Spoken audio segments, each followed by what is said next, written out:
Tetapi yang diwaspadai, nasionalisme kita udah luntur. Gitu. Ini berbahaya sekali. Karena salah satu menyebabkan bangsa mati ini, kalau terjadi pertentangan di internal anak bangsa sendiri. Gitu. Dan ini sudah pada puncaknya. Jadi kadang-kadang saya sedih kalau ikut acara untuk menyanyikan lagu Indonesia Raya. Tanah airku yang mana sebenarnya itu kan. Iya. Jadi ini semuanya karena apa? Karena terjadi kudeta konstitusi. Kudeta konstitusi. Ya. Maka kalau politik TNI itu negara dan setianya kepada negara, kapan mengkudeta? Kalau pemerintah sudah melanggar ideologi atau mengganti ideologi Pancasila dengan ideologi yang lainnya. Iya.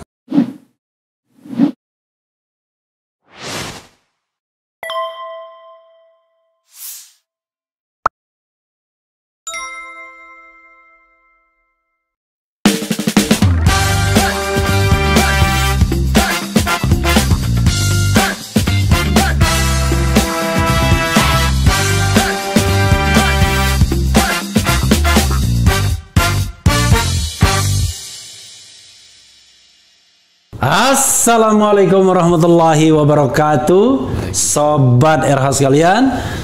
Jumpa lagi kita di channel yang keren ini. Keren cerdas. Saya sengaja keras-keras karena di depan saya soalnya mantan tentara.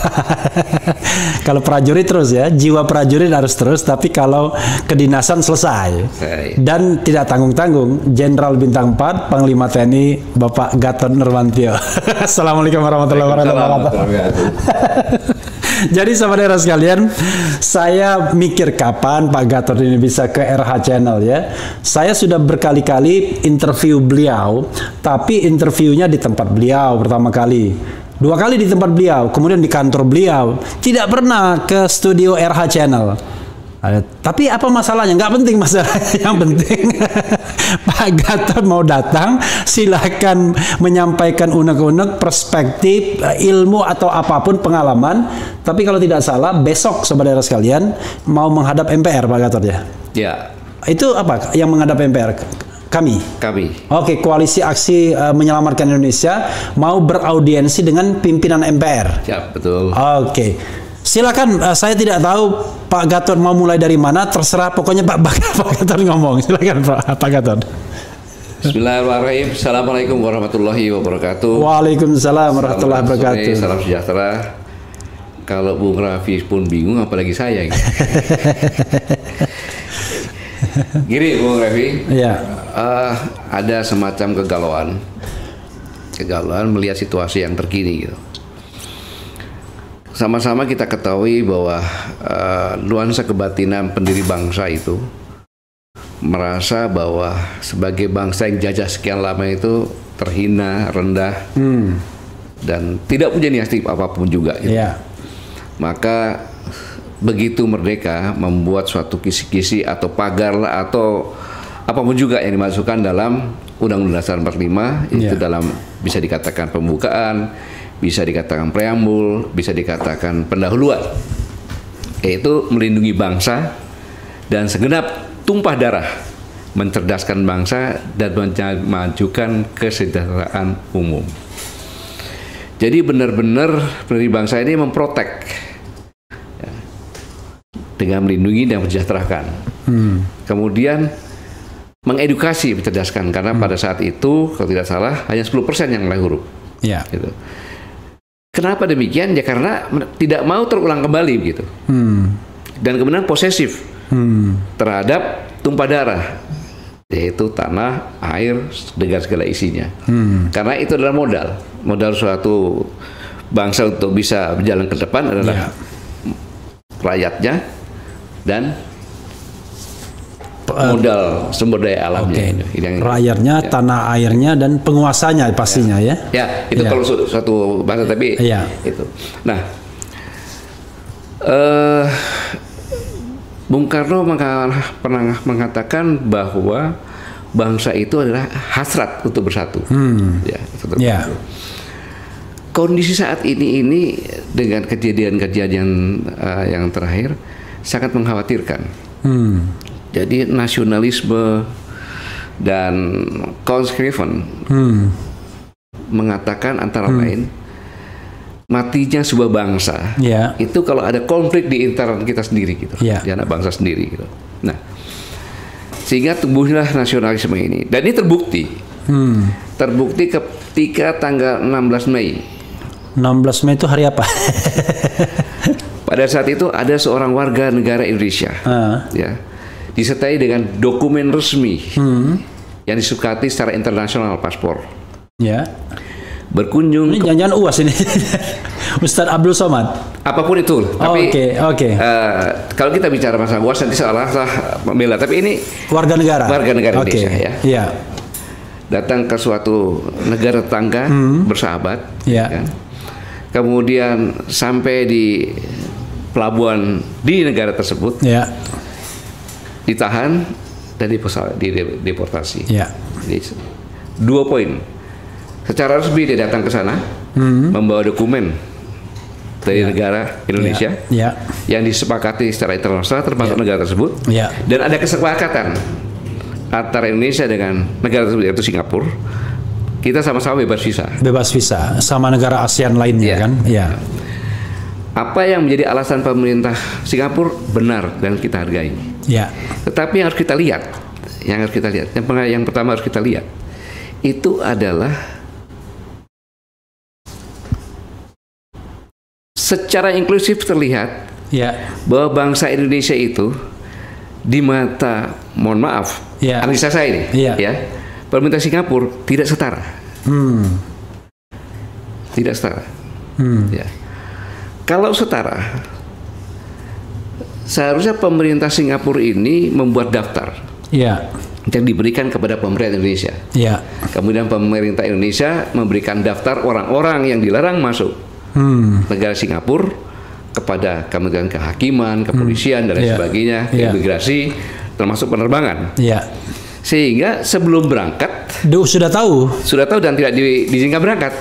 Gitu. Tidak perlu keluar biaya kira-kira. Masalahnya bukan masalah biaya. Tidak memalukan negara itu gitu. Saya tidak berbicara dengan Singapura, saya dekat dengan pemerintah Singapura, bahkan pemerintah Singapura pada saat saya selesai Panglima TNI, saya kontisikol ke sana, saya diberi penghargaan tertinggi oleh Presiden Singapura. Presiden Singapura ya? Singapura sendiri yang menyempatkan saya. Tapi ini tidak mengoreksi kepada Singapura, tapi introspeksi ke dalam.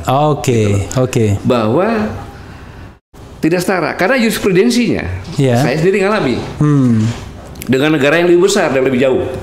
Dengan negara Amerika Serikat. Pada saat saya akan berkunjung ke sana, kan, saya tidak boleh berangkat. Waktu menjadi Panglima TNI atau setelah? Masih menjadi Panglima TNI. Tidak diizinkan berangkat dan penerbangan pun tidak boleh berangkat membawa saya dan istri saya. Tahun berapa itu? Tahun 2017. 2017. Pada saat akan kunjungan resmi. Saya ke Amerika. Karena terindikasi saya dan istri saya teroris. Wah, luar biasa. Jangan-jangan gara-gara pakai peci putih itu. Saya nggak tahu, tapi itulah etika. Itulah etika. Berarti pada saat itu performa negara kita ini dianggap sejajar dengan Amerika. Dan 3 hari kemudian, selama 23 tahun yang saya dengar tidak pernah mengeluarkan surat pemerintah Amerika kepada negara Indonesia permohonan maaf karena kesalahan administrasi. Ternyata salah input. Salah administrasi begitu. Ini satu poin itu ya. Jadi kesetaraan ini sudah tidak begitu dihargai karena warga negara ini kan bangsa Indonesia yang datang ke sana gitu. Yang kedua, dalam kondisi seperti ini, rakyat Indonesia ini terbelah 2. Ada yang membuli warga negara itu, membela Malaysia, dan ada sebaliknya. Membela Singapura. Dan ini, gitu sebaliknya. Di sini kan nasionalisme kita di mana? Gitu loh. Kalau kita bicara, melihat orang bicara, strata yang paling rendah kan, Bang Raffi bicara ngapain gue dengar? Agak tinggi sedikit, dia masih melihat isinya. Yang paling tinggi kan value-nya yang dilihat. Value yang dilihat. Jadi sebagai warga ini sudah terbelah. Nah, dan ini bukannya sekedar itu saja. Contoh lainnya, 4 hari kemudian tanggal 20, Bang Yos, mantan Kabin, mengingatkan Oh, soal warga negara TKI, soal TKA. TKA Cina. Iya, soal TKA. TKA. Iya. Kan? Mengingatkan bahaya kan. Tapi ada yang menanggapi, bahkan anggota DPR, Iya. bahwa itu SARA. Dari mana SARAnya? Orang ngomong tentang warga negara asing ya. Iya, kalau itu maaf ya, bukan apa contoh. Iya. Cina Jatim, Cina Jakarta, Cina itu SARA. Iya. Tapi TKA SARA. Yang SARA justru menurut SARA juga yang bicara itu. Iya. Tetapi yang dipaspadai, nasionalisme kita udah luntur. Gitu loh. Ini berbahaya sekali. Karena salah satu menyebabkan bangsa mati ini, Iya. kalau terjadi pertentangan di internal anak bangsa sendiri, Iya. gitu loh. Dan ini sudah pada puncaknya, gitu. Ya. Dan situasi ini, Bu Raffi, yang saya katakan tadi pembukaan ini sudah semuanya udah diabaikan semuanya. Iya. Melindungi bangsa udah nggak ada lah, ya kan? Kemudian apalagi tumpah darah.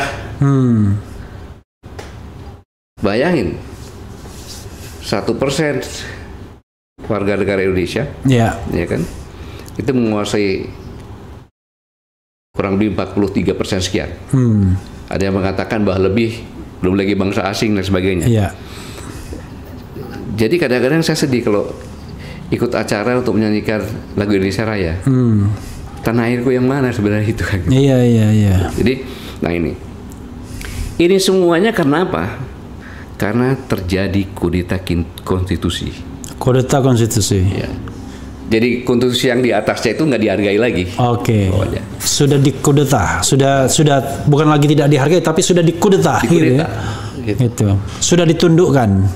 Dan itu terang-terangan terjadi. Gitu loh. Contoh gampangnya saja lah.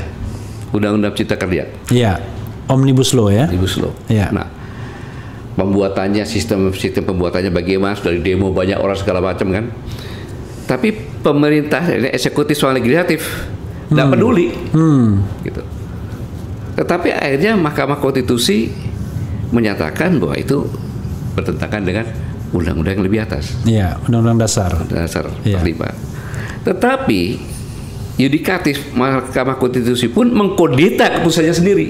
Dengan masih mengatakan berlaku 2 tahun. Berlaku 2 tahun. Oke. Gitu. Ini berbahaya. Ini berbahaya. Berbahaya apa? Kalau institusi-institusi di bawahnya itu melakukan hal yang sama, Selalu memberikan ruang ya. selalu memberikan ruang dan semau-maunya, dan ternyata terbukti juga. PLT ini tadi, Iya. ya kan, Menteri Dalam Negeri, ya kan, menunjuk TNI Polri aktif Sebagai penjabat kepala daerah. sebagai penjabat kepala daerah. Bayangkan itu. Nggak usah selesai deh Undang-Undang Nomor 34 tahun 2004 dan Nomor 2 tahun 2002 Tentang TNI, tentang Polri ya. ya, Polri dan TNI. Untuk masuk ASN, yang pertama kali mengundurkan diri.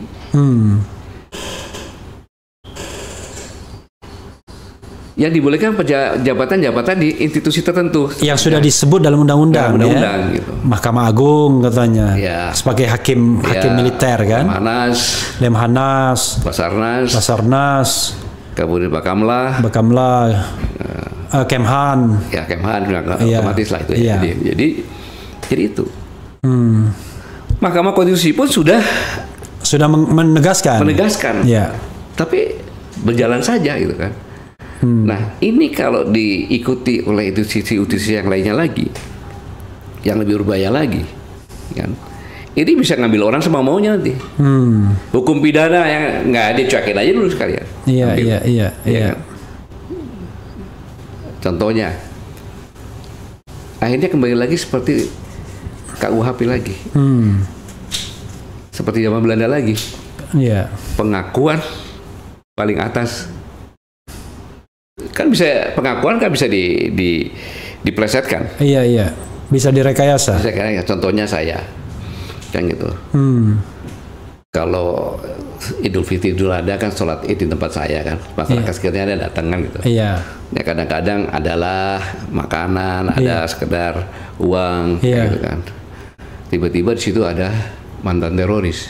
Iya, iya. Kemudian entah berapa bulan kemudian dia tertangkap lagi dengan aksi teroris lagi. Iya. Pernah dibiayai oleh saya teroris. Karena ngasih amplop waktu Idul Fitri. Bisa aja jadi seperti itu. Wah, ini bisa juga ke saya nih. Orang datang sudah mengaku insaf, ya kan? Kemudian kita wawancarai, tiba-tiba bikin kejahatan lagi. Berat juga. Tapi kalau koruptor nggak diapa-apain tuh. Ada podcast sama calon koruptor, besok ditangkap. Cuek aja gitu.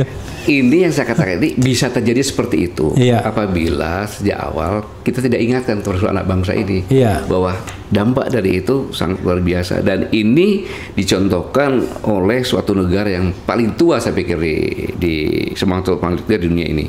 China. Gitu. Di mana ada dinasti Qin. Dinasti? Qin. Dinasti King. Qin, bukan King. Qin. Ada dua, ada Qin, ada King. Iya, oke. Itu kalau nggak salah 2021 sampai hanya 2006. Hanya 15-16 tahun. Oke. Lainnya kan ratusan tahun. Iya. Karena itu, aku bilang 200 tahun lebih. Dijajah nggak bisa merdeka. Manusia baik dan meta perjuangan dibuktikan adalah bahwa perjuangan itu mulai dari Sabang sampai Merauke ada pahlawan semuanya. Gitu. Tetapi begitu kita bersatu hanya 4 tahun berjuang. Gitu. Sudah itu pecah. Yang lama perjuangan yang lama dan setelah kita merdeka menyatukan, mengintegrasikan bangsa ini gitu. Oke, maksudnya setelah 4 tahun itu setelah 45 ya? Ya, kan 28 dulu. Ya 28. 28, ya kan 28. Dari 28 ini, kalau kita hitung 28 hanya 17 tahun. Iya. Tapi mulai perjuangannya itu kan 4 tahun. Iya. Sejak Jepang masuk 41 ya sampai dengan merdeka itu kan 4 tahun yang 4 tahun. Setelah itu maksudnya setelah kita bersatu ternyata lebih mudah mencapai kemerdekaan. Nah, ini kan sebenarnya semacam sejarah yang mengingatkan bahwa kita sudah punya modal sebagai bangsa yang baik. Iya. Orang yang baik-baik, kemudian mempunyai mental berjuang, ya kan? Dan sudah bersatu. Ini dikoyak-koyak. Harusnya kita sadar bahwa ini adalah proksi juga, gitu loh. Sampai sekarang orang mengatakan cebong, orang mengatakan kampret. Ada mengatakan kampret, kan gitu. Harusnya mulai sejak sekarang ini, mari kita sama-sama hilangkan itu semuanya. Karena di seluruh dunia, bangsa yang paling majemuk itu ya Indonesia ini. Iya. Kalau kita mengutamakan perbedaan, tinggal itu waktu aja kita selesai sebagai bangsa ini. Gitu. Iya. Seharusnya perbedaan itu kita kikis, ya, dengan mengutamakan kesamaan. Iya. Pasti ada perbedaan nantinya. Iya. Tetapi perbedaan yang kodrati. Iya, yang sifatnya kodrat ya. Oke. Yang sifatnya kodrat itu memang lu keriting, lu lurus kayak gitu. Iya. Itu kan ciptaan Tuhan, nggak bisa diapa-apain kayak gitu. Nah itu. Ini yang harus sama-sama pikirkan. Mungkin saya sarankan sekarang kalau ada orang yang ngomong cebong, ada orang ngomong kadrun, itu bagian daripada proksi atau orang yang kualitasnya rendah, ya kan? Yang tidak tahu bahwa bangsa ini kalau terpecah itu akan hancur. Oke. Kata-kata proksi itu mengandaikan bahwa ada kekuatan asing gitu ya. Dan kemudian kekuatan asing itu ada agennya di sini begitu, Pak Gatot maksudnya. Iya. Jadi gini, Bung Raffi, bahwa sejak abad ke-12 kerajaan Mongolia itu kan sudah mau datang ke sini untuk menguasai kita. Ya, waktu itu utusannya Mengki yang dipotong telinganya itu. Ya. Itu Mongol itu ya, bukan Cina itu. Mongolia. Zaman Mongolia. Banyak orang mengatakan Cina itu bukan, itu Mongolia itu. Mongolia. Terus berturut-turut berapa kali kan? Ras kuning juga, tapi Mongolia. Terus habis itu China masih di bawah Mongolia waktu itu. Ya. Nah, habis itu baru VOC, Portugis, kemudian Belanda, Jepang, semuanya mengincar. Kenapa? Di seluruh dunia ini sumber daya alam yang luar biasa ini, ya di Indonesia ini kita di ekuator, di hampir 2 samudra, dengan keperluan tempat ikan kawin. Tempat ikan kawin di sini. Luar biasa. Di negeri semuanya kan gitu. Iya, iya. Nah, ini semuanya adalah harapan bangsa-bangsa semuanya. Makanya dulu kan saya pernah ngomong, saya menawarkan sebuah teori bahwa yang tadinya konflik itu berlatar belakang oil, Iya. tempatnya di Timur Tengah, ya kan, nanti akan berpindah ke sekitar ekuator, ya kan, dengan latar belakang ekonomi, yaitu pangan, air, sumber daya lainnya. Saya katakan ekonomi. Dan itu sudah mulai terjadi sekarang ini. Gitu. Termasuk peringatan Bang Yos ya, yang dia mengatakan bahwa ini orang setelah diekspor ke sini, ya kan, itu tidak akan pulang. Jadi mereka akan stay di sini, kemudian mencari KTP di sini secara ilegal gitu, dan kemudian tiba-tiba kita terhenyak, ternyata jumlah mereka sudah ratusan juta, jangan-jangan. Memang kan Bang Yos menyampaikan seperti ini, itu dia sebenarnya teori kuno. Iya. Teori sudah lama berlaku. Iya. Kamu saya tugaskan ke sana dan nggak pulang. Iya. Contoh gampangnya aja. Bikin anak sebanyak-banyaknya bila perlu di sana. Kawini penduduk lokal kan kira-kira begitu. Buktinya benua Amerika. Iya. Benua Australia. Iya. Mana suku Indian? Mana aborigin? Iya. Kan gitu. Iya. Kan wajar mengingat. Yang paling dekat lagi Singapura. Iya. Kan gitu. Saya kan pernah nyampaikan beberapa tahun yang lalu waktu 2014 itu saya sampaikan seperti itu. Dan itu sekali lagi bukan sara ya, karena kita bicara tentang warga negara asing, bukan warga negara Indonesia. Karena warga negara Indonesia kan berasal dari beberapa suku, termasuk juga orang asing yang diwargakan ke sini secara legal. Tapi kita bicara tentang WNA yang ekspansi ke sini, sekali lagi begitu. Iya. Jadi mari sama-sama kalau kita lihat orang berbicara itu jangan melihat orangnya, jangan melihat isinya, coba kita ngambil value-nya gitu. Bahwa Bang Yos itu mengingatkan kita semuanya, ada bangsa semuanya, ambil positifnya, kan gitu. Jangan tiba-tiba langsung menyerang. Lalu diingatkan anak bangsa kita untuk anak cucu kita kok gitu. Nah, akumulasi dari ini kan sangat mengkhawatirkan. Sangat-sangat mengkhawatirkan. Karena sekali lagi bahwa bangsa ini bisa mati kalau kita abai. Kita tidak tahu permasalahan yang sedang kita hadapi dan kita tidak tahu menghadapinya gitu. Bung Raffi, kalau penyakit, kesalahan atau kekurangan atau penyakit sosial yang dilakukan oleh rakyat mudah mengobatinya. Tapi kalau kesalahan atau kesalahan sosial yang dilakukan oleh elit sulit merehabilitasinya dan berdampak panjang, gitu. Dan yang saya sampaikan ini adalah kebanyakan elit kan, bukan rakyatnya gitu.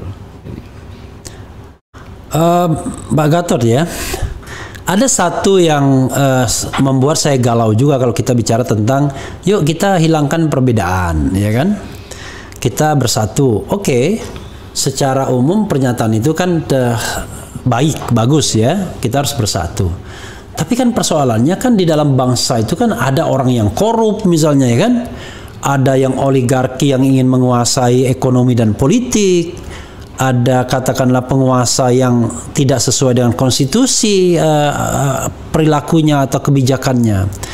Kan dalam kondisi seperti itu kan kita harus bersuara, mengkritik untuk meluruskan lagi katakanlah haluan bangsa ini kan. Nah, yang begitu-begitu kan potensial sekali dia, wah kita menyulut perpecahan dan lain sebagainya, tidak pro NKRI. Seolah-olah pro NKRI itu kalau kita mengendorse kekuasaan, walaupun kekuasaan itu kita anggap tidak benar misalnya. Gimana? Nah, itulah pentingnya berpikir secara waras. Yang saya katakan kewarasan. Ya. Jadi kedaulatan tertinggi di negara ini di tangan siapa sih? Rakyat. Ketika rakyat melihat, mendengar, mengetahui bahwa ada kekeliruan yang dilakukan oleh seseorang, mengapa dia tidak boleh bicara? Hak dia kok, kedaulatan di tangan dia kok. Hak konstitusi dia menyampaikan pendapat di muka umum. Gitu. Jadi kalau ada korupsi teriakan saja, ya kan? Tetapi janganlah ada kelompok-kelompok. Tapi nggak bisa juga ya. Itu kelompok-kelompok dibayar juga, jadi hidupnya seperti itu, hidupnya dengan dibayar oleh koruptor, dibayar oleh orang yang seperti itu untuk menantang. Iya, itu yang persoalan itu kan. Ya, yang atau penting. kita jadikan musuh bersama aja yang orang kayak begitu. Ya seharusnya demikian. Iya. Ya. Disinilah letaknya apabila aparatur penegak hukum benar-benar sadar, dia punya jiwa nasionalis dan dia tahu bahwa semua yang terjadi ini, yang dia lakukan sekarang ini adalah untuk anak cucunya, kehidupan bangsa yang lebih lestari, kan gitu. Ini nggak akan masalah sebenarnya, gitu. Nggak ada masalah sebenarnya. Tetapi kan kadang-kadang dengan situasi yang sekarang ini, yang waktu di TNI saya katakan bahwa jangan sekali-sekali jadi pelacur politik, itu yang berbahaya. Gitu. Akhirnya dia kesampingkan semuanya, seolah-olah dia hidup hanya di alam sekarang ini untuk dirinya sendiri. Ya udah dilakukan itu semuanya. Ya makanya saya kan teorinya kan sederhana. Air sama minyak kan nggak mungkin disatukan. Ya. Orang yang ingin melihat bangsa ini makmur, sejahtera, nggak mungkin lah bersatu dengan oligarki dan koruptor, kan begitu teorinya. Betul sekali. Jadi yang saya sampaikan kudeta konstitusi ini, ya kan, dampaknya sangat luas, sangat luas. Sangat luasnya begini. Akibat ini semuanya, akumulasinya, sekarang yang mengatur bangsa ini tidak lebih dari 10 orang. Ketua-ketua partai koalisi, plus presiden. Apapun bisa dilakukan. Apapun dia bisa lakukan. Udah terbukti. Gitu. Jadi kalau ketua-ketua partai koalisi itu 7 jumlahnya. Presiden 8. Nggak sampai 10 kan saya bilang. Nggak sampai 10. 8. Nah, kalau 8 ini kan kalau ditambah posisi 10 persis. Yang 8 ini melakukan apapun juga sekarang ini sama aja. Kalau itu yang saya sampaikan salah, Menteri Dalam Negeri ditegur dong. Iya. Kamu salah ini. Nggak boleh seperti ini, kan gitu. Kondisinya gitu. Nggak mungkin ada undang-undang cipta kerja yang prosesnya seperti itu, kan gitu. Undang-undang Minerba itu yang lebih KPK dan sebagainya, kan gitu. Ini bayangkan, ditambah lagi Bung Raffi, oligarki politik ini bersinergi dengan oligarki ekonomi, gitu. Yang ekonomi ingin mempertahankan kekayaannya, dalam arti kata bukan mempertahankan kekayaan stabil, tetap mempertahankan kekayaan bertambah-tambah terus, ya kan. Yang oligarki politik ingin mempertahankan kekuasaannya mungkin sampai 30 tahun yang akan datang. Maka dibuatlah seperti ini. Tapi yang paling hebat sekarang ini oligarki ekonomi dan politik tuh di satu tangan. mulai muncul di satu tangan. Bisa. Kalau dulu kan kata siapa ya kemarin? Kalau zaman Orde Baru, kata Masinton waktu itu, oligarki ekonomi itu paling berada di halaman. Ya kan? Supplier jadi kan? Supplier politik. Tapi sekarang enggak, mereka udah masuk ke halaman, ikut juga membuat kebijakan. Bahkan bisa mengungguli. Iya. Mengungguli. Bisa mengkudeta kebijakan bisa. Kekuasaan yang benar. Bisa. Ya sekarang kalau di daerah-daerah sama gubernur, orang mau jadi bupati, orang mau jadi gubernur perlu uang berapa? Punya nggak kekayaan segitu? Ada yang bandarin nggak? Kompensasinya apa? Kan begitu. Akhirnya kan oligarki politik akan kalah dengan oligarki ekonomi. Apapun dibaik-baik tetap saja merugikan rakyat Indonesia. Dan yang paling jelas lagi, Bung Raffi, yang saya khawatirkan yang kedua, bangsa ini kehilangan harapan masa depan. Ada orang mengatakan, tahun 45 nanti 2045 kita akan sebagai ekonomi nomor 3 dunia, kan, kita begini. Saya bilang kalau kalian pret, saya bilang. Nah, itu kalau lurus gitu ya, kalau sesuai dengan relnya gitu. Kita ini sudah kehilangan tanggung jawab GBHN, sudah kehilangan. Jadi mana ada kita bilang tahun 45 kalau sekarang tahun 22, ya kan, 23 tahun lagi. Rencana apa yang lu buat? Ini sedangkan kita nggak punya rencana jangka panjang, kan gitu. Dan seorang presiden pun bebas buat rencana tanpa pertanggungjawaban. Kalau GBHN kan jelas, rencana 25 tahun, ya kan. Seorang presiden begitu ada kesalahan, MPR memanggil. Sudah seperti Pak Habibie contohnya dan sebagainya. Kita nggak ada itu. Mana bisa? Bung Raffi aja punya anak, nggak mungkin cuma saya nanti kalau anak saya umur 5 tahun saya sekolahkan TK, udah itu kan nggak dong. Iya. Ini negara yang begitu besar. Gitu. Ini yang harus saya mengajak kita semuanya waspada, khususnya ada di saya para mahasiswa ini. Dia akan menerima tongkat estafet kepemimpinan bangsa ini. Kayak apa nantinya gitu. Iya, tapi begini Pak Gatot ya. Orang dengan gampang mengatakan, orang-orang kayak Pak Gatot ini, termasuk saya juga, kamu kan karena tidak sedang berkuasa, ya kan? Tidak dapat kue kekuasaan, ngomongnya begitu gitu. Itu gimana Pak? Kan selalu ingin dibusukkan dengan tadi, orang tidak melihat value-nya, tidak melihat apa yang diomongkan, tapi melihat orangnya aja, gitu. Padahal kalau kita berharap omongan ini dari kekuasaan nggak ada juga. Jadi kalau saya, karena mereka melihat segala sesuatunya baik-baik aja tuh. Jangan begitu, Pak. Gitu. Iya. Di keluarga pun saya sama, Pak. Oke. Iya kan? Keluarga saya berkatakan kamu ini selama dinas tidak mikirin anak-anak, tidak ngurus anak-anak. Kan? Memang saya kan sejak muda bolak-balik ke timur, pulang dibok sama yang lain, berangkat lagi dan sebagainya. Iya. Nah, tetapi Bung Rafli, sebagai seorang laki-laki, ya, saya tentunya kalau di tingkat akademik sudah summa cum laude. Saya seorang laki-laki, saya menikah, saya punya summa cum laude waktu Akmil? Bukan, sebagai seorang laki-laki. Oh, oke. Oke. Seorang laki-laki, saya dewasa, saya menikah, ya kan. Kemudian saya punya anak, anak saya sekolahkan sampai S2, karena perjanjiannya cuma S2, S3 dibayar sendiri kan. Gitu. Kemudian sudah menikah, sudah punya cucu, yang laki-laki punya cucu perempuan, yang perempuan punya cucu laki-laki, dan sekarang tambah lagi. Udah paripurna pokoknya. Paripurna lah. Sebagai seorang pegawai negeri TNI, saya udah mencepati jabatan tertinggi sebagai Panglima TNI. Dengan pangkat saya juga tertinggi. Iya kan?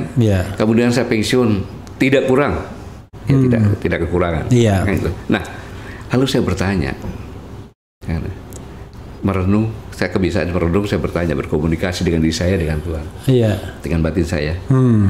Sudah diberikan semuanya, apa yang belum? Ternyata saya ingat ada satu yang sangat krusial dan sangat luar biasa. Jadi sambil mengingatkan semua purnawirawan dan TNI juga, bahwa saya pernah bersumpah pada tahun 82, demi Allah saya bersumpah akan setia kepada negara kesatuan Republik Indonesia yang berdasarkan Pancasila dan Undang-Undang Dasar 1945. Itu sumpah itu waktu masuk Akmil atau waktu lulus Akmil? Begitu lulus Akmil disumpah, tapi tidak katakan datang Gatot. Bersediakah saudara-saudara disumpah? Saudara-saudara bersumpah, kan kita bersedia. Dengan cara apa? Ada yang Islam ikuti kata-kata saya di atas Al-Quran. Jadi itu tidak selesai walaupun saya purna tugas. Gitu loh. Sampai mau masuk liang lubur baru itu selesai. Maka begitu yang saya ceritakan tadi saya khawatir, wajar saya bicara. Tapi tanggapan orang ya biasa-biasa aja. Orang bilang saya gak dapat jabatan. Kita yang punya insting, punya naluri, punya tanggung jawab untuk mengingatkan anak bangsa, jalan saja, nggak usah takut. Dibilang apa aja cuek saja, namanya orang kan, pernyataan mereka kan macam-macam, ya nggak apa-apa, tidak salah juga gitu, Bu. Gitu. Jadi acuh saja, jalan saja gitu kan. Saya sih sebenarnya juga nggak risau ya Pak Gatot ya. Kalau katakan lagi nih, kita kan menjalankan peran intelektual. Saya mengatakan tidak hanya intelektual secara horizontal, tapi profetik, tanggung jawab kita sebagai insan ciptaan Allah ya, ciptaan Tuhan. Tapi yang saya galaukan ini adalah kecenderungan pemerintah, penguasa yang bisa menggunakan segala cara untuk dalam tanda kutip mengkandangkan orang-orang yang so-called dianggap kritis ini dengan cara apapun. Sehingga saya kemudian bertanya, kok negara ini makin tidak melindungi segenap bangsa ya? Kita tidak minta apa-apa dari negara, ya kan? Tidak minta jabatan, tidak minta kekuasaan, tidak minta uang dari negara.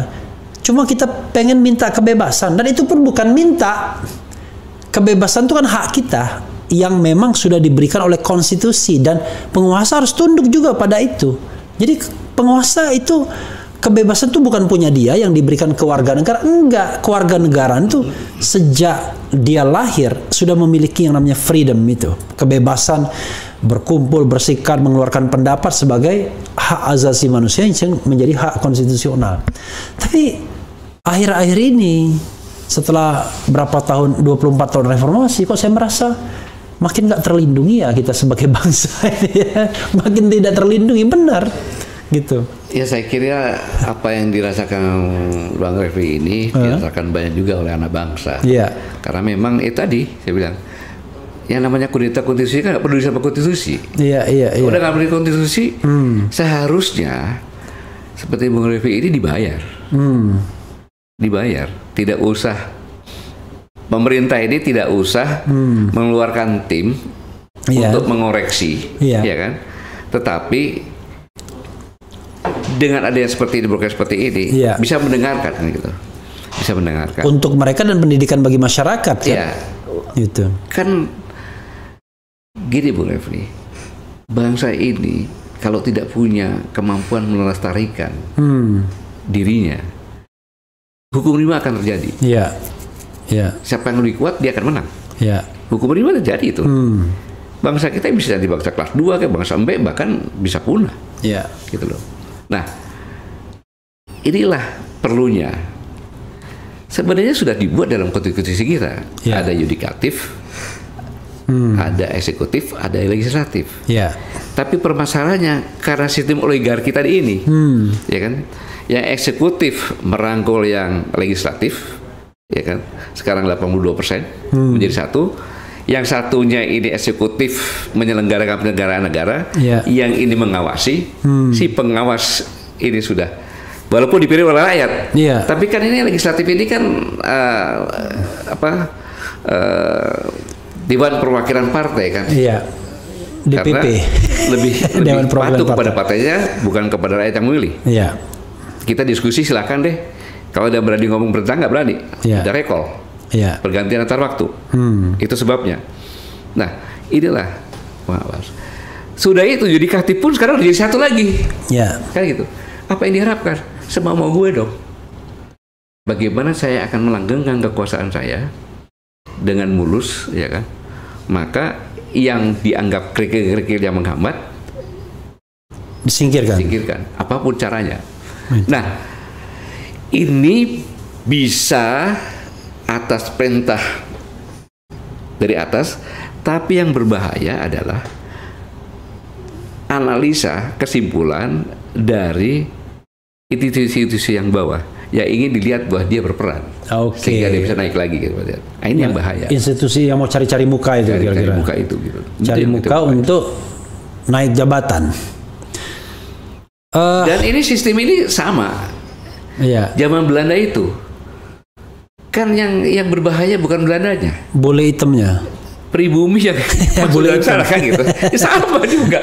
Jadi karena kalau yang dalam bentuk lain saja gitu. Kalau cuman Belandanya nggak banyak orangnya. Tapi kalau dia menggunakan dulu ada istilahnya marsose apa gitu, dia bisa menguasai seluruh Indonesia. Pak Gatot, kalau saya ngomong ya, ini Pak Gatot barangkali harus objektif juga. Ngomong sama Pak Gatot nggak ngomong TNI kan nggak asik banget rasanya sebagai mantan Panglima TNI. Saya terus terang ya mewakili mungkin kegalauan masyarakat. Kan kita tahu salah satu amanat reformasi itu adalah mengakhiri dui fungsi ABRI atau TNI.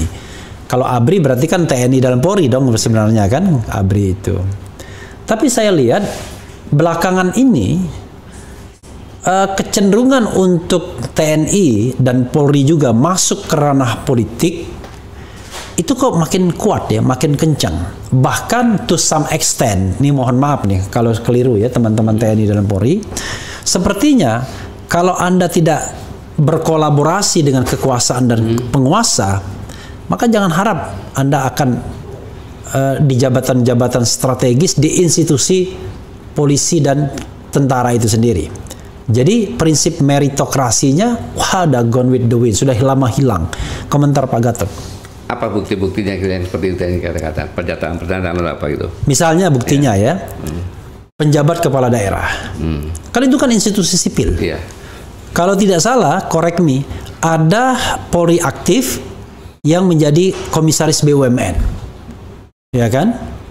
Dan rahasia umum lah jabatan-jabatan yang kemudian kok setelah yang bersangkutan katakanlah sama isunya dengan para pengkritik, para pendukung pemerintahan ini, ya bilang kadrun lah, bilang ini radikal lah, bilang ini ekstrim dan lain sebagainya, ya kan?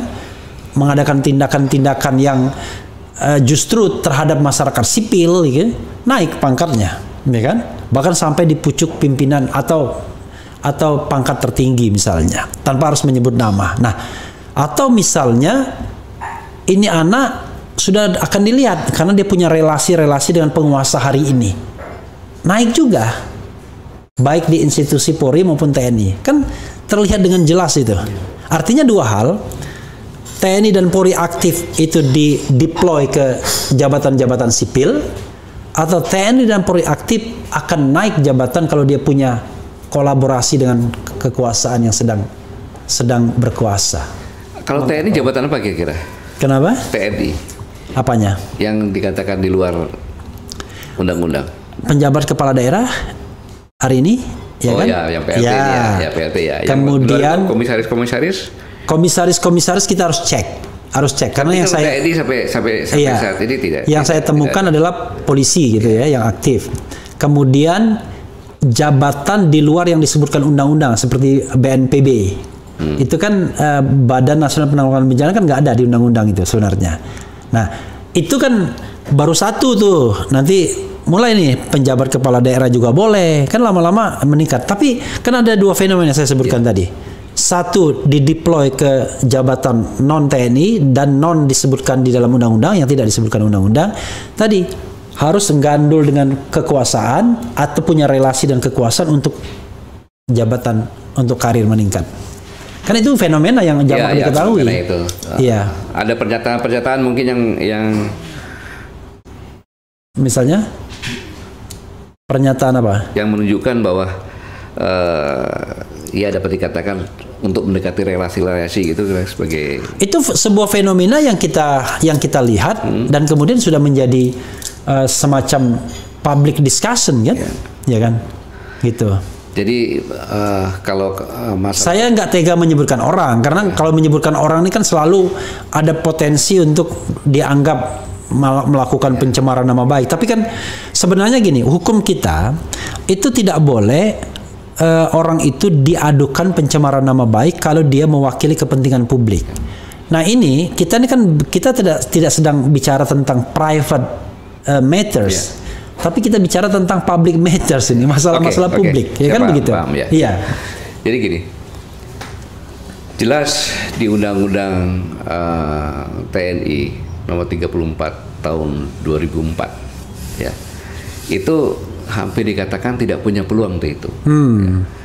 Tapi kok di PNBP itu kan institusi bentukan baru, di mana PNBP ini adalah memerlukan BNPB. sorry BNPB. Badan Nasional Penanggulangan Bencana. Itu contoh ya kasus. Penanggulangan bencana. Itu mungkin ada kepres atau apapun juga yang membolehkan TNI, karena memang itu diperlukan. Tapi kepres kan tidak. Kepres kan tidak boleh di bawah undang-undang kan. Tidak biasa kayak gitu. Oh iya, oke, silakan. Gitu kan. Kalau di TNI, saya jamin di luar itu komisaris atau apa tidak ada. Iya. Karena selalu, khususnya di zaman saya, kalau coba saya cek ya, sambil silakan Pak Gatot ya. Itu. Tetapi kalau kepolisian mungkin tolong dicek kepada kepolisian sendiri, ya kan, latar belakang apa yang bisa menyebabkan seperti itu. Tetapi itu kan sudah kesepakatan dalam reformasi dan sudah ada undang-undangnya. Jadi ya seharusnya pimpinan yang tertinggi dalam ini presiden, eksekutif tertinggi, itu yang mengetahui itu melarang, gitu, melarang, dan seharusnya pimpinan yang tertinggi di institusi itu pun melarang gitu. Oke, ini saya kasih contoh nih ya, kan biar tidak fitnah ya, dan juga tidak personal. Saya tidak ingin personal, kan kita bicara institusional ya. Misalnya ini ada seorang perwira tinggi TNI AL ya, diangkat sebagai komisaris di sebuah BUMN. Ya, Kalau Ada. itu BUMN-nya itu Pindad, Enggak. Kemudian- Non Pindad. Pindad, kemudian PT PAL, kemudian Dirgantara. Bukan. Bukan. Oh, itu Jadi ini orang ya, dia dideploy dulu kan, jadi dalam kondisi aktif, ya. dia kemudian menjadi pejabat eselon 1 di kementerian. Lalu dia rangkap jabatan sebagai komisaris BUMN. Padahal dia masih aktif karena dia di institusi yang membolehkan TNI aktif. Nah itu dikomisariskan. Itu kan enggak? Di Departemen Pertahanan itu. Bukan. Di Dewan Ketahanan. Dewan Ketahanan. Ya. Gitu. Ya tanyalah di sana. Kalau seandainya Enggak, saya hanya ingin membuktikan Ya, pada Pak Gatot betul. ada, bukan nggak ada. Dan itu suatu hal yang Gitu. Gitu. yang sangat tabu ya. Iya. Sangat tabu. Bahkan sekarang sering saya ditanya, Pak, sebenarnya TNI itu loyalitas tegarusnya kepada siapa sih? Kan gitu kan ada Iya. seperti itu kan gitu. Jadi, nah ini hal yang perlu saya ingatkan dulu kepada publik, bahwa seandainya TNI itu loyalitas tegak lurusnya kepada pemerintah, Iya. ya, maka pada perang kemerdekaan kedua, di mana pas itu Pak Dirman diajak oleh Bung Karno, ya di sini saja bersama-sama saya, kamu lagi sakit. Iya. Kira-kira bangsa ini dijajah oleh Belanda lagi nggak? Gitu. Ya lama lah merdeka. Itu satu kan. Iya. Yang kedua, ketiga tahun 64, 65, ya, kalau yang namanya Menteri Angkatan Perang Pak Nasution, kemudian Kepala Staf Angkatan Darat Ahmad Yani. Jenderal Ahmad Yani, kemudian Kepala Cuat Cadangan Umum Angkatan Darat Majen TNI Soeharto, Iya. dan Komandan Resimen RPKAD Kolonel Sarwedi Wibowo. Iya. Itu loyalitas tegak lurusnya kepada pemerintah. Kira-kira kita ini sekarang negara komunis bukan? Ya mungkin negara komunis. Karena ya oke, ya. Lalu Contohnya begini, Bung Karno ketika proklamasi tidak mengatakan kami negara Republik Indonesia menyatakan dengan ini kemerdekaannya. Tapi Bung Karno mengatakan kami bangsa Indonesia iya. menyatakan dengan ini kemerdekaan. Mengapa bangsa? Iya. Karena baru rakyat Indonesia yang mempunyai hasrat bersatu dalam bentuk bangsa inilah yang menyatakan merdeka.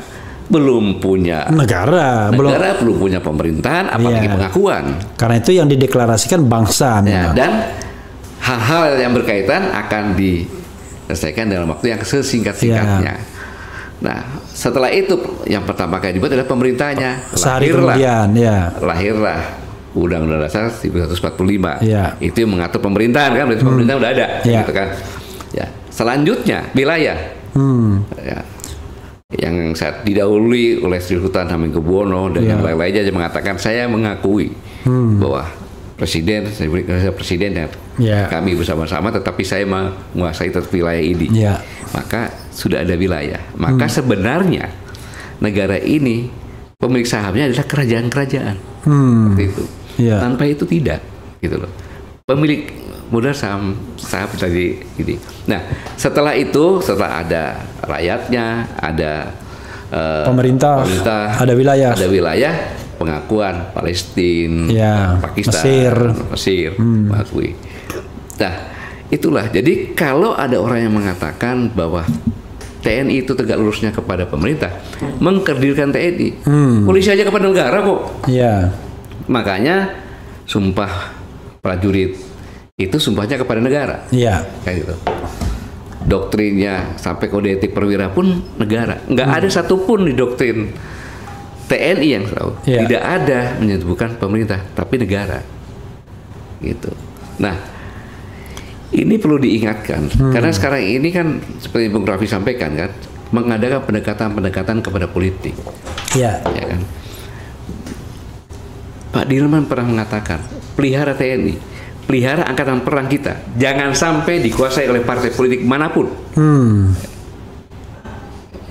Juga ingat bahwa prajurit kita bukan prajurit sewaan, bukan prajurit yang mudah dibelokkan haluannya. Kita masuk dalam tentara karena keinsafan jiwa dan bersedia berkorban bagi bangsa dan negara. Jadi tabu tentara itu berpolitik, politik tentara adalah politik negara, gitu loh. Nah, inilah yang seharusnya diluruskan, disadarkan kepada semuanya, gitu. Jangan menjual institusinya ya, kepada politik manapun juga, gitu. Dan politikus juga, tolonglah kalau ingin selamat ya, jangan ingin selamat bangsa ini ya, jangan menarik TNI maupun Polri kepada politik. Tapi kalau kecenderungan politik sipil untuk menarik TNI itu memang besar, Pak. Kenapa?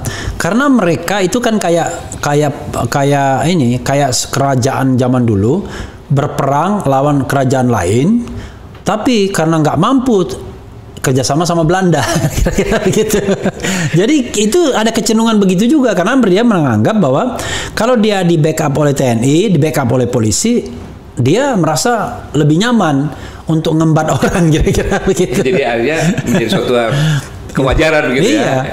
Ya. Nah, karena itu disiplin kan harus di TNI dan di Polri-nya, bukan di sipilnya. Ya betul. Makanya gitu. Dulu saya pernah katakan, benar yang saya katakan, jangan sekali-sekali kamu menjadi pelacur politik, buat politik. Itu tujuannya kata-kata yang kasar itu bisa dikenang. Mengapa saya bicara? Saya tidak pernah bicara kasar seperti itu. Ya karena ini sangat berbahaya, berbahaya sekali. Saya ingin menyentuh nurani kita ya sebagai bangsa dengan melihat fenomena pertama saja tadi Pak, tentang UAS tadi. Saya juga merasa miris. Saya mengibaratkan kita ini kayak rumah tangga. Rumah tangga itu ada bapak, ibu, dan katakanlah 2 anaknya misalnya. Anak bapak ini karena melihat anak satunya dia manja. Anak satunya dia perlakukan diskriminatif. Lalu anak yang diskriminatif ini protes kepada bapaknya, kan wajar, ya kan? Kok bapak nggak adil, bapak diskriminatif. Anak yang satunya karena merasa dimanja oleh bapaknya, nimpe kita, ya kan? Oh nggak bener tuh bapak nih, jadi kita ribut di antara keluarga itu, antara bapak sama anak, ya kan? Anak sama saudara. Oke, itu ribut di antara keluarga kita. Tiba-tiba ada tetangga kita bantu anak yang dimanja tadi, ya kan? Atau membenarkan bapak tadi, menyalahkan anak yang didiskriminasi tadi. Saya mengatakan harusnya bapak yang dibantu tadi marah. Ini ya, walaupun dia ini protes saya, ini anak saya. Kamu nggak usah ikut-ikut, kamu orang lain. Kan harusnya begitu tuh. Tapi ini enggak. Justru terkesan, ini mohon maaf nih, ya kan, terkesan seperti Pak Gatot tadi katakan, ini anak yang dimanja oleh negara tadi itu tambah semangat ketika dibantu tetangga untuk ngantem saudaranya, ya kan. Bapak yang tadi diskriminatif, ya kan, yang marah karena dikritik oleh anaknya, tambah cuek, ya kan, membiarkan saja anaknya diantemin oleh tetangga, kira-kira begitu. Ini kan logikanya di mana itu Pak? Coba komentar Pak. Logikanya adalah bahwa tinggal nunggu saja keluarga itu hancur kan. Dan itu adalah proses yang terjadi ya, pada dinasti-dinasti dulu seperti itu. Gitu. Memang sengaja diobok-obok ya. Dia obok untuk bisa menguasai. Dan cara itu adalah cara kuno yang masih aktual sampai dengan saat ini gitu. Karena cara yang paling mudah. Kita melipat gandakan kekuatan dengan memanfaatkan kekuatan yang sudah ada kan gitu. Nah, jadi kolonialisme kan seperti itu. Jadi negara dikatakan besar kalau dia punya banyak koloni kan gitu. Kan pada tahun 40-an kan seperti itu. Ya akhirnya mereka membuat koloni. Cara koloninya itu seperti kita ini kan sebenarnya ditipu. Belanda itu cuma dagang kok, sama-sama aja dagang-dagangnya. Begitu dia buat benteng-benteng, buat jalur supaya kuasai, dia dikuasai semuanya. Nah, tetapi proses masukan kan harus berpihak dulu dengan salah satu.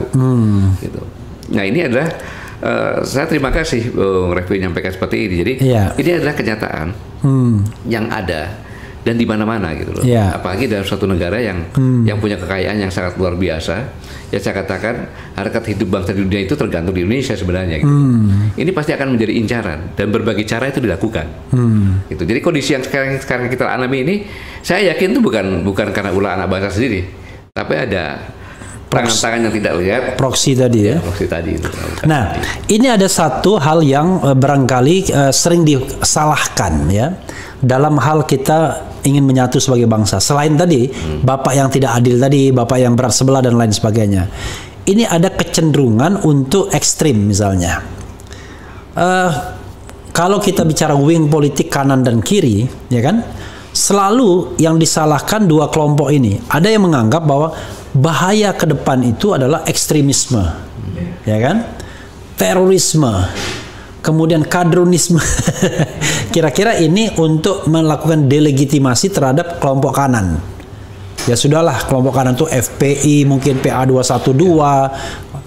Tapi kemudian ada juga kelompok yang kiri yang dianggap akan merusak bangsa ini. Cuma bedanya kalau kelompok kanan terlihat dan kadang-kadang menjadi bulan-bulanan orangnya karena terlihat mungkin ada siapa itu dan lain sebagainya. Kalau kelompok ini nggak terlihat, tapi dia menjadi bahaya yang Pak Gatot sendiri concern. Sebenarnya kalau kita melihat bahaya seperti itu, di mana titik amannya bagi bangsa ini sesungguhnya? Apakah real yang namanya ancaman-ancaman kanan dan kiri itu? Silakan Pak Gatot. Jadi saya memberanikan diri bahwa bangsa ini kodratnya adalah ada kanan, ada nasionalis, ada kiri. Itu kodrat. Ya, kodrat. Saya katakan kodrat karena jumlahnya masing-masing itu di atas 40 jutaan. Baik yang kanan, kiri maupun nasionalis. Dengan jumlah kita sekitar sekarang 270-an kayak gitu. Jadi, nah, sekarang ini saya hanya mengingatkan saja bahwa pembiaran perbedaan yang disampaikan Mbak Rafli tadi, pembiaran perbedaan pendapat aja tentang masalah-masalah yang fundamental, ini ke fundamental, kan? Ini adalah suatu kekeliruan yang sangat besar dan sangat luar biasa dan sangat berbahaya terhadap keutuhan bangsa, gitu loh. Jadi saya katakan tadi, marilah kita mengecilkan perbedaan itu, gitu. Nah, kata tadi, kecilkan perbedaan itu, ya kan, tonjolkan persamaannya. Mau kiri, mau kanan, mau tengah. Sama-sama kan itu bangsa Indonesia. Kan itu. Sama-sama ingin bangsa ini maju. Kan ya, sama-sama ingin bangsa ini damai. Sama-sama ingin bangsa ini sejahtera. Dan ujungnya sama-sama bangsa ini akan besar dan lestari. Tidak punah karena hukum rimba. Sepanjang dalam wadah negara kesatuan Republik Indonesia dan Pancasila tentunya ya. Jadi Pancasila ini kalau saya jabarkan menurut saya itu adalah sebagai kritis. Atau cermin. Ketuhanan Yang Maha Esa. Setiap agama apapun boleh. Sehingga saya sebagai manusia, kalau saya berbuat salah, berbuat kejahatan apapun, dikritik oleh ketuhanan Yang Maha Esa, agama saya ini kan, kebenaran, kemanusiaan yang adil dan beradab. Itu juga kritik. Antar manusia kamu perlakukan orang lain secara manusia sesungguhnya dan beradab. Sampai kepada ke atas, sampai dengan pejabat, sampai dengan presidennya harus melakukan rakyatnya yang adil dan beradab. Kemudian dikatakan tadi bahwa bangsa adalah hasrat bersatu.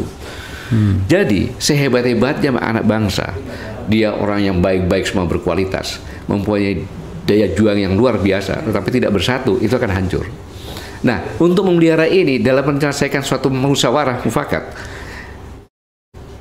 itu dengan musyawarah sehingga tidak ada yang dikalahkan. Gitu. Maka keadilan sosial akan terjadi. Nah, kembali lagi, mari saya mengajak semua anak bangsa, ya kan, perbesarlah persamaan, kurangilah perbedaan-perbedaan tersebut, ya kan, sampai dengan perbedaan yang kodrati tadi, yang tidak bisa diadukan lagi. Gitu. Nah, akhirnya apabila kita bisa ini, kita akan bisa maju lagi bersama-sama. Saya tidak pernah saya memusuhi anak-anak PKI. Yang saya ingatkan adalah bahaya seperti ini bisa terulang lagi, kan berbahaya. Jadi marilah kita berbicara pada alur kebangsaan. Gitu. Yang saya katakan tadi berbicara adalah persamaan yang dikatakan. Kalau kita begini terus, sudah dipecah kiri dan kanan, kemudian dipecah lagi dengan kadur sama cebong, ya kan? Terus dipecah lagi dengan pengkhianat sama ini, akumulasi ini ini berbahaya. Ingat bahwa kalau bangsa ini gagal membuat kualitas anak bangsanya, ya, rakyatnya menjadi berkualitas, menjadi tidak berkualitas, tidak punya daya juang, tidak bersatu, sama saja bangsa ini memelihara budak-budak. Karena dia akan menjadi budak nanti oleh negara lain yang akan di sini, gitu. Itu yang bisa saya sampaikan, Bu Raffi. Jadi mari kita tonjolkan persamaan, ya, mengeliminir semua perbedaan sampai dengan perbedaan yang kodrati. Mudah-mudahan dengan demikian akan bisa menyatukan bangsa ini dan kita dengan mudah maju. Saya ingin membacakan beberapa masukan, ya, dari mereka tentunya. Mungkin hal-hal yang barangkali yang penting, ya, yang kira-kira yang kalau ngata-ngatain biasa. Kalau ngata-ngatain itu biasa itu, ya. Saya udah kebal itu. Makanya saya bilang katakan itu hak kan? Ya, sepanjang orang, ya kan, mau ngatain kita, mau berpendapat apa tentang kita, saya nggak terlalu peduli. Yang peduli itu kalau mau mengkriminalkan. Nah, kalau mengkriminalkan udah beda lagi kan. Siapa pula mau dikriminalkan kan, kira-kira begitu. Padahal kalau dia mengata-ngatain kita ini, ya, kan dia melihat kan, ya, sudah menyimak kan. Alhamdulillah, malah alhamdulillah, ya kan. Artinya dia menambah pengetahuan juga walaupun dengan cara ngata-ngatain. Dan kita ini juga sudah ditonton 15.000 orang. Jadi udah lumayan lah 15.000 orang, dan yang masih mantengin itu 2.000-an yang ini. Jadi terus bertambah, insya Allah bertambah, ya, dan insya Allah bermanfaat. Ini ada beberapa yang saya ingin, wah ini dari awal tuh agak banyak sih memang yang komentar. jadi nggak gampang juga. Pak Gatot, kapan Cina pernah mengakui kemerdekaan Indonesia? Nanti Pak Gatot jawab secara umum aja, ya, tinggal dipilih. Kemudian yang nasionalis akan dicopot siapapun orangnya. Kemudian bongkar semua Bung RH dan Pak Jenderal GN. Kami tidak sedang membongkar, kami sedang membangun, yaitu membangun persatuan, ya. Kemudian negara kan yang menjalankan pemerintah. Negara itu siapa yang melaksanakan? Oke, negara itu pemerintah atau penguasa itu hanya satu bagian, ya kan? Ada wilayah, ada rakyat. Bahkan rakyat yang paling penting dalam unsur dari negara. Berarti kudeta militer itu tidak melanggar sumpah prajurit dong, tanda tanya, ya. Hati-hati juga nih, bilang, wah ini loyalitas pada negara. Jadi kalau penguasa, orang-orang sipil itu selalu ingin menarik TNI dan Polri karena merasa kalau di backup oleh TNI dan Polri aman hidupnya, kira-kira begitu, ya kan? Nggak akan diintimidasi orang dan tidak akan dipidanakan. Akibatnya jangan heran TNI dan Polri banyak yang jadi centeng-centeng, backing dari mereka yang berkuasa atau mereka yang beruang, kira-kira begitu. Dan lain-lain. Pak Gatot banyak sekali, ya. 32 tahun ABRI kan dikuasai oleh orang pro Soeharto, ya, bilang gitu, ya. Oke. Nah, ini yang mantap, ya, yang membuat kita dosa kita akan berkurang dan kita merasa lega. 2 orang yang dipecat dan sakit hati. Dipecat oleh siapa gitu? Saya sama daerah sekalian, ya, kalau dikatain itu malah ketawa, saya senang, ya, karena dosa berkurang. Yang penting jangan dikriminalkan, kira-kira begitu, ya. Kita ini bukan orang jahat tapi orang kritis, iya, ya, kira-kira begitu. Oke, sobat daerah sekalian, saya kembalikan kepada Pak Gatot untuk menanggapi secara umum, sekalian nanti closing statement ke kamera boleh juga, Pak. Silakan. Jadi yang tadi tanyakan loyalitas kepada negara sehingga kudeta gitu kan? Iya. Ya, jadi saya hanya mengingatkan saja bahwa TNI itu sumpahnya adalah setia kepada negara kesatuan Republik Indonesia yang berdasarkan Pancasila dan Undang-Undang Dasar 1945. Saya yakinkan bahwa semua prajurit TNI adalah prajurit-prajurit yang beragama, gitu, yang beragama. Dan semua prajurit TNI pasti disumpah. Iya. Maka kalau politik TNI itu negara dan setianya kepada negara, kapan mengkudeta? Kalau pemerintah sudah melanggar ideologi.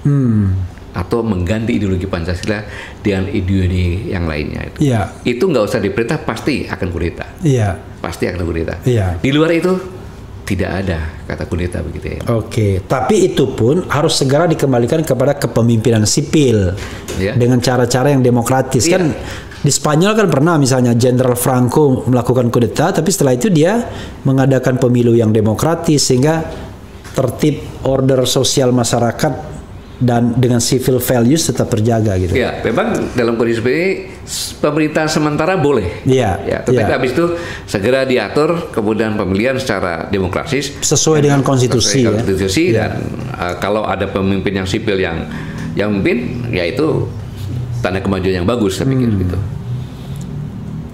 Silakan Pak Gatot untuk closing statement kepada sobat era sekalian mungkin. Saudara-saudaraku sebangsa dan setanah air, dalam kondisi apapun juga, saya hanya mengingatkan, mari sama-sama kita jangan abai.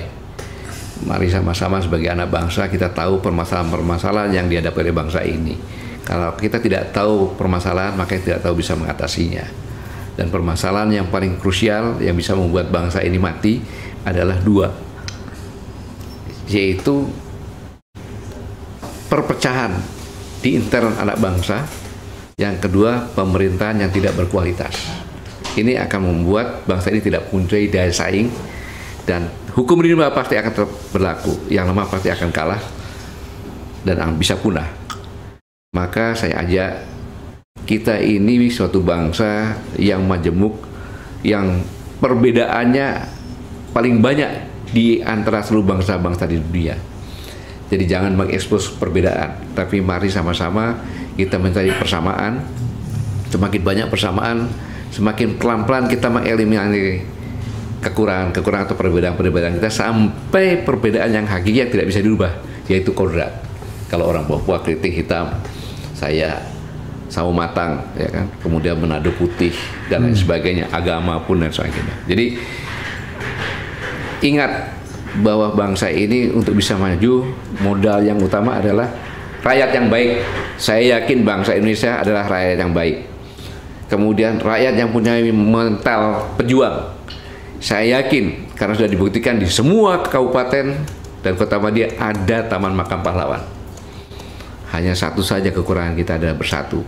Dan kita pernah buktikan dengan bersatu, sejak Sumpah Pemuda kita bersatu, hanya 17 tahun kita bisa merdeka. Jadi marilah kita bersatu, sama-sama membangun. Jangan takut sebagai rakyat pemegang kedaulatan mengkritik, asal gunakan kritik dengan cara beretika berdasarkan konstitusi. Sekali lagi, mari kita bangun bangsa ini, kita siapkan semuanya untuk anak cucu kita yang lebih baik. Terima kasih. Wassalamualaikum warahmatullahi wabarakatuh. Selamat sore, salam sejahtera. Waalaikumsalam warahmatullahi wabarakatuh. Ya, sobat era sekalian, itu tadi dari Pak Gatot Nurmantio, Jenderal TNI Purnawirawan, mantan Panglima TNI. Ya, banyak yang sudah kita bicarakan. Sekali lagi, ada 3 level. Ya, ada yang lihat orangnya, ada lihat pembicaranya, ada lihat value-nya. Kami tidak ingin mendikte mau lihat apanya. Lihatlah semuanya. Lihat orangnya boleh, lihat pembicaranya boleh, lihat values-nya boleh ya.